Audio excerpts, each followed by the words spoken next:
For as long as there has been racing, there have been pay drivers. Unlike stick and ball sports where money usually isn't a huge factor as to whether or not an athlete makes it up to the next level, in racing, the almighty dollar is king, and ever since the 2008 recession, sponsorships have been harder and harder to come by even for some of the sport's biggest drivers. Mainly appearing on the F1 circuit, a pay driver can be defined as a driver who doesn't necessarily get paid to race, but rather pays money from their usually already existing fortune to race instead. An example on the Formula 1 side are actually both my fellow Canadians Lance Stroll and Nicholas Latifi, who are both funded by their fathers. However, as of late, NASCAR has been ushering in a new breed of pay drivers. I'm Alex Gallagher, and in the 7th edition of After the Flag, we will be examining the careers of 10 of some of NASCAR's most polarizing pay drivers. This is not a ranked list, and in no way am I implying that any of these drivers are necessarily good or bad.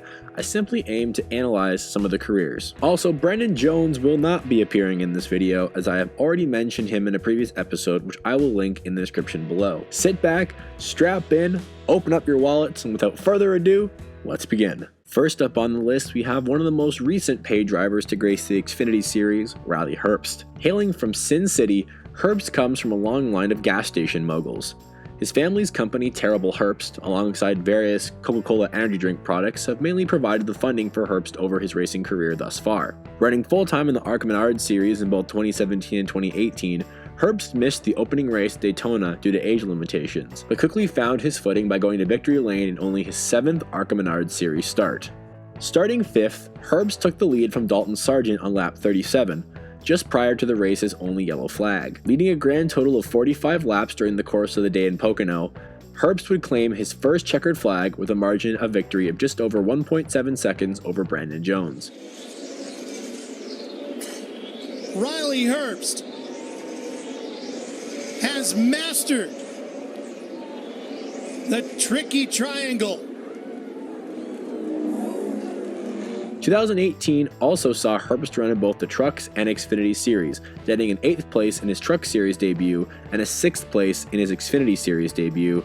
Herbst's most standout Truck Series race would be the 2019 Talladega race, where I'm convinced Herbst would have won had Johnny Sauter not decided to pull a Tony Stewart and throw a very dangerous block on Herbst, forcing him below the yellow line. Sauter was DQ'd, Spencer Boyd was awarded the dub, and Herbst finished P3. Signing with Joe Gibbs Racing for the 2020 Xfinity Series season, Herbst would start the season on a sour note, wrecking quite hard at Daytona. 2 races later at Fontana, he would have his best showing, finishing runner-up to his teammate Harrison Burton.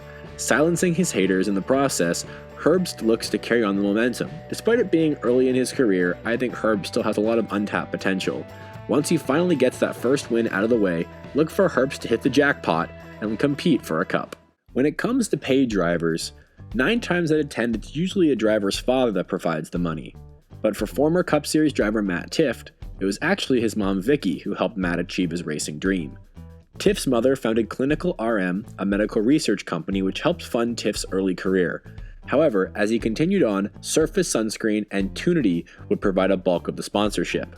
Moving from Ben Chirini to KBM, to Red Horse, to JGL, to Joe Gibbs Racing, and finally to RCR, Tift's minor league career would prove to be very unremarkable, aside from 2 races at Road America.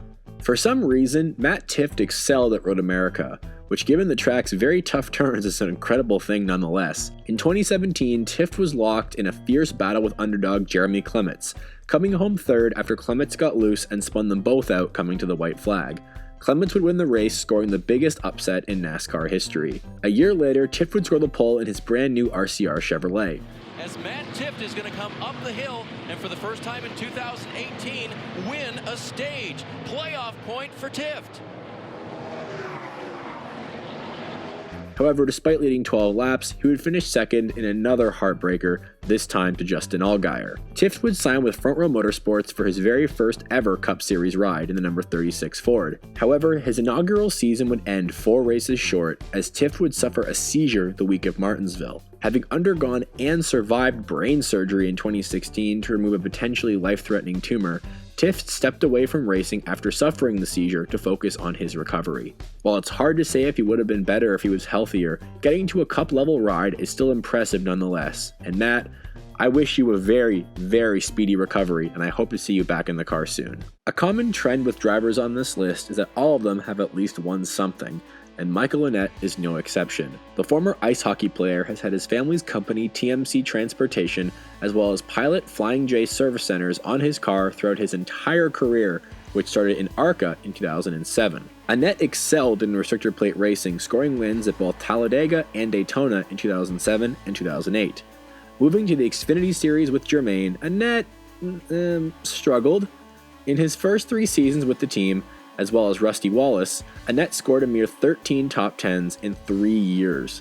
However, moving to Richard Petty in 2012, Annett had better fortune, scoring his first of 7 top 5s at the Summer Kentucky race. Despite being sidelined in 2013 due to an absolutely vicious wreck at Daytona, Annett would return at Charlotte and manage to finish the season.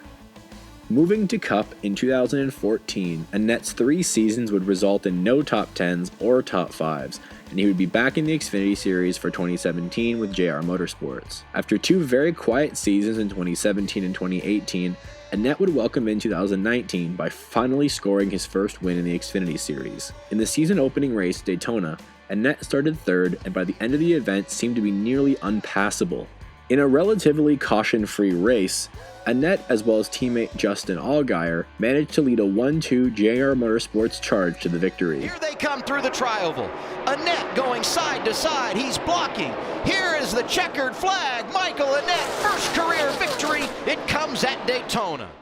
Annett continues to race for Junior in 2020, and it looks unlikely that Annett will be out of a ride anytime soon. A fun fact about Annett is that in his junior hockey days in the United States Hockey League with the Waterloo Blackhawks, Annett was teammates with current San Jose Sharks forward Joe Pavelski and won the Clark Cup in 2004. Remind me to never pick a fight with Michael Annett. When it comes to paid drivers, to the untrained fan, it might look like a driver just happens to have a very allegiant sponsor. However, for former NASCAR racer Spencer Gallagher, his sponsor was literally Allegiant. The airline, that is. Driving for a team and sponsor owned by his father, Maurice Gallagher Jr., Spencer made his Truck Series debut in 2013, crashing out at Kansas Speedway. Logging 4 DNFs in his first 5 Truck Series starts, as Gallagher got older, he seemed to start hitting his stride. Despite not scoring a win across his 60 Truck Series starts, he would score 2 poles and 3 top 5s. Gallagher would also score an ARCA victory at Kansas in 2014, leading 53 laps after starting 32nd. Moving to the Xfinity Series, Gallagher continued to struggle. That is, until Talladega in 2018 that would change his career for the better and for worse. Leading 1 lap all day, Gallagher would get a monster push from Brandon Jones and block the hell out of Tyler Reddick on the backstretch. When the dust settled, it was a massive party in the GMS racing camp as Gallagher could finally call himself a NASCAR winner. And this is where Talladega is a lot different than other racetracks. So here comes the start-finish line, and Spencer Gallagher is going to win his first race. How about that? That's awesome. What a great moment for that team. However, in Victory Lane, Spencer would utter the most comically unfortunate line in NASCAR history. Thank you guys for watching. Ryan, if you may, I'd like to take a second to personally address everyone at GMS. I know y'all are watching. That was every bit as crazy as it sounds. And when I get home, we are going to party like it's 1999, y'all. We won! And party they did, as only a few days later Gallagher would fail a random drug test and be subsequently suspended.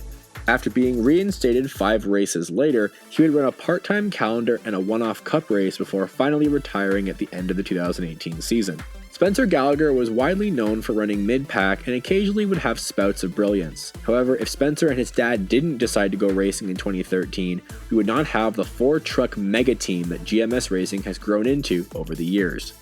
Just remember, kids, there is no party like a 1999 party. This next driver was really one I knew not a lot about until he came onto the Xfinity scene in 2013. Prior to this, Ryan Reed had a handful of truck, ARCA, and K&N starts, but then all of a sudden, the kid was running for Roush Fenway in their famous number 16. With his father being former NASCAR driver Mark Reed, Ryan was able to get around $5 million in funding from both the Eli Lilly Corporation and the American Diabetes Association, as Reed himself is a type 1 diabetic. Reed ran 5 seasons for the Cat in the Hat, scoring 2 wins, both coming in the season opener at Daytona. In 2015, he would stun the NASCAR community when he would mount a last-lap charge with teammate Chris Buescher on the final lap to pass Brad Keselowski and score his first ever win in his 40th start. It might be too soon. Reed trying to block his teammate Chris Buescher. Here's the checkered flag. Ryan Reed wins it at Daytona. and the very first race under the new Xfinity branding. However, that win would be his only top 5 and top 10 that season. That same year, Reed would dip down to the ARCA Menard series with Lira Motorsports and pick up 2 wins in dominant fashion on the mile and a halves. His first win came at Chicago, and the second came at Kentucky, leading a combined 90 laps. Reed also made his lone Cup Series debut at Talladega, finishing 26th and the number 99 for Roush Fenway. Fast forward to 2017, and Reed had a combined 3 top 5s in his career thus far. Once again, Reed would manage to best Keselowski in the season opener. In a race that saw only half the field finish, Reed's battered number 16 held off Keselowski, Austin Dillon, and Kasey Kahne to claim his second and final win. Case right in the mix, looking for his second career top 5. The other came at Talladega. Off at turn 4, Kahne looks inside. Reed protecting that double yellow line. 3 wide as they come through the tri-oval behind him. Reed looking for the checkers. He's going to get his second career victory at Daytona. By the end of the 2018 season, Reed had only 2 wins and 7 top 5s to his name. While that reasoning isn't entirely clear, Reed lost his funding from Lee diabetes and was out of the ride by the end of the season. Reed remains steadfast in finding a ride and has taken any opportunity coming his way, with his last start being a 2019 Truck Series race with DGR Crosley. In my opinion, Reed was definitely a driver who was rushed up the ladder too fast due to the copious amounts of sponsorship money. Reed had not even run a full season in ARCA before he jumped up to the Xfinity Series, so maybe if he had run trucks first, we could have seen a much different path. Drag racing can usually be called the fastest form of racing in the world. Usually in about 5 seconds, the race is started and it's over. For Cody Coughlin, he would already be breaking the mold by deciding to make left-hand turns in addition to the straight lines. Coughlin is part of the Jegs High Performance family, with his uncle being drag racing superstar Jeg Coughlin Jr. Cody would cut his teeth driving on the ARCA CRA Super Series, where he found pretty good success, winning the 2013 All-Stars Tour Championship. The following season, Coughlin would move up to the ARCA Menard Series. With 5 top 10s in his first partial season, Coughlin would have his best race in 2015 at Talladega. Starting on pole and dominating the early portion of the race, Coughlin, however, despite having the fastest car all day, would come second behind Blake Jones. Unfortunately, Coughlin's Truck Series campaign would not see the same level of success, and it wasn't from a lack of equipment. In his 10-race stint at KBM, Coughlin had a best finish of 12th, and in 2017 at ThorSport, he did not improve, as he logged a 3rd place at Phoenix for his best finish. However, that year will forever be remembered for his 2 vicious wrecks at Talladega and Michigan. Last year's winner in contact, and Coughlin goes around. Big hit for Coughlin. That was behind Dailey. Around goes Cody Coughlin in the 13. Hang on, Cooper, hang on. 2018 looked to be the most promising of his career. Signing with GMS Racing, Coughlin's luck appeared to turn, logging 6 top 10s. But it was a bitter end, as sponsorship woes would force GMS to release Coughlin ahead of Talladega. Coughlin is a prime example of a driver who wasn't necessarily bad, but sadly wasn't good enough to cut it in the Truck Series. However, Coughlin still runs in the ARCA Super Series and regularly contends to compete very well. Fun fact, Coughlin made a cameo in the movie God Bless the Broken Road, which he appeared on his car during a Las Vegas truck race. And another fun fact, along with Riley Herbst, Cody Coughlin is the only other driver from this list that I have met in person.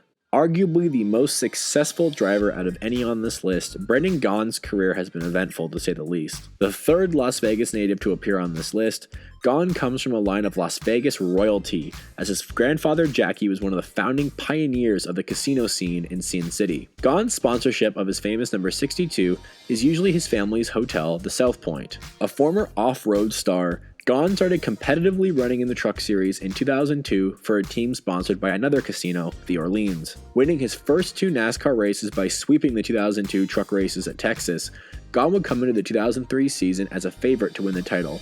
Bagging 6 wins that season, come Homestead, it was a 3-way battle between Gaughan, Travis Quaffle, and Ted Musgrave.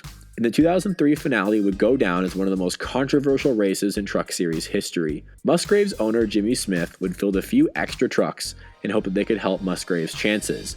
However, one of those trucks happened to take out Brendan Gaughan in the process. This led Brendan Gaughan to utter the most iconic one-liner to appear in all of NASCAR. We had a Dodge that could win the championship, and Jimmy Smith can kiss my ass. Despite the slimy actions by Smith, Coughlin would end up being awarded the championship. Gaughan would run a lackluster 2004 season in Cup with Team Penske before bouncing around the lower series for the next 7 years before he was given the shot of a lifetime to drive for RCR in 2014 in the Xfinity Series. Gaughan would make an impact right away, winning his first ever Xfinity Series race at Road America. Starting 5th, Gaughan would run up in the top 5 all throughout the day. However, just after the lap 49 caution, the dominant car of the day, Alex Tagliani, would run out of gas and stall, handing Gaughan the lead and eventually the win.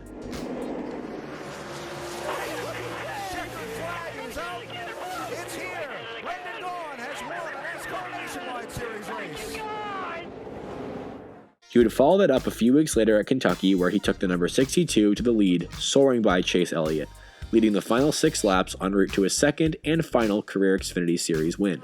Around the outside, to the lead, and to the win at Kentucky is Brendan Gaughan. Do this stuff. Thank you, Lord. Yeah. Gaughan would return to run the plate tracks in the Cup Series for Beard Motorsports. The most notable moment would come just last season. Well, take a look. Yeah, the 17 goes up to side draft. I don't think that affects the 18. It's the one just pushing his brother. It peels the 18 off to the right. It looks a lot like the 24 accident. Look at the 62, a full flip back on its wheels, thank goodness. With a total of 10 top 3 series wins, Gaughan will go down in history as one of NASCAR's most successful pay drivers. When most people think of a racing state, they think of North Carolina or maybe Alabama. But Brian Scott attempted to prove that Idaho could produce racers as well. Scott's career was funded by his family's hotel in McCall, Idaho called Shore Lodge, as well as the very large grocery store chain founded by his great-grandfather called Albertsons. You may have heard of him. Scott would start his career running for Express Motorsports, scoring his first of 2 Truck Series wins at Dover in 2009. Scott down the backstretch, trying to hold on for his first win in the Camping World Truck Series. Setzer's closing. He dives into turn 3 and makes some ground on Brian Scott, but he can't get there. He's going to win. Brian Scott will win at the Monster Mile. He would follow that up with one final win at Phoenix in 2012 for KBM. Following the 2009 season, Scott would float around the Xfinity Series paddock, racing with teams like RAB and Joe Gibbs, before finally finding his forever home at RCR. Coming up short time after time, Scott would have a respectable 15 top 5s in his first 3 full-time seasons in the number 2 car. In the Xfinity Series, Brian Scott seemed to do one thing well, and that was finish second. But his best chance to win a race came in the 2013 Virginia 529 College Savings 250 at Richmond Raceway. After starting on pole, Brian Scott would go on to dominate the race, leading 239 of the race's 250 laps. However, after a late restart, Brad Keselowski was able to pounce on Brian Scott, giving the 22 car the lead and relegating Brian Scott to another second-place finish. Keselowski would go on to lead the final 11 laps and sweep Richmond that season. Unfortunately, the restart before the last, I didn't get a great restart, and he beat us to the line, and I was a little upset about that call. And then on the final restart, Brad, he went 2 or 3 car lengths early. I mean, I think it looked pretty obvious when I saw the replay on TV, and that never gave us a chance to put on a race for the fans and race side by side into turn 1, which I think would have been a lot more interesting. And what makes it even more heartbreaking is that over the course of Scott's career, he would finish runner-up or 3rd place 12 times. For Scott, this race at Richmond might always be remembered as the one that got away. Now, for 2016, Scott would make the move to the Cup Series for Richard Petty Motorsports, and unfortunately, it would be marred by the plentiful amount of wrecks Scott would be involved in. However, to Scott's credit, he did have a runner-up finish at Talladega, but Scott would step away from racing at the end of the 2017 season, and will best be remembered as one of the best paid drivers to never see victory lane in the Xfinity Series. If a team owner is ever looking for the ideal pay driver, look no further than Paul Menard. Son of John Menard, the founder of the Menards hardware store chain, Menard would have a very average career in NASCAR, but he still managed to have a few standout moments. After winning an ARCA race in 2003, Menard would bounce all over the place in both Cup and Xfinity. Carrying Menard's funding for all his races, Menard would score his first Xfinity Series win in his home state of Wisconsin by winning at Milwaukee in 2006 for DEI. Working his way through turns 3 and 4, coming out of turn number 4, the Wisconsin native will see the checkered flag and win the AT&T 250.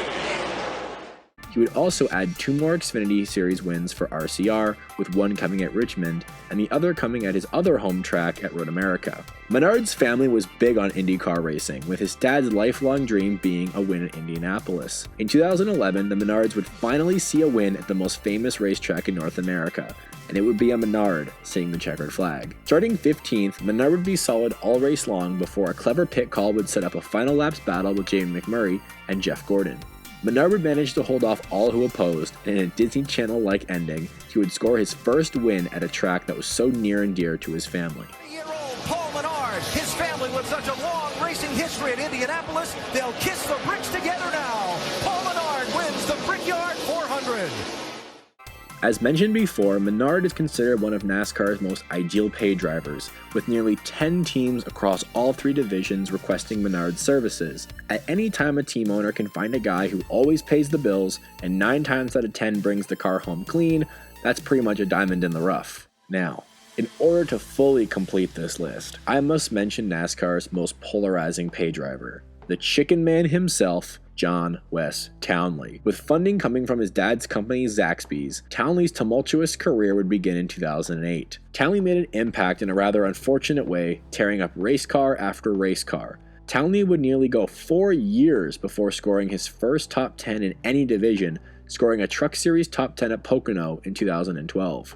Townley would bounce around the Xfinity and truck paddocks, racing for nearly 7 different teams before starting his own team, Athenian Motorsports, midway through 2014. Now, to Townley's credit, he did receive some moderate success in ARCA, scoring 2 plate track wins at Daytona in 2013 and 2016.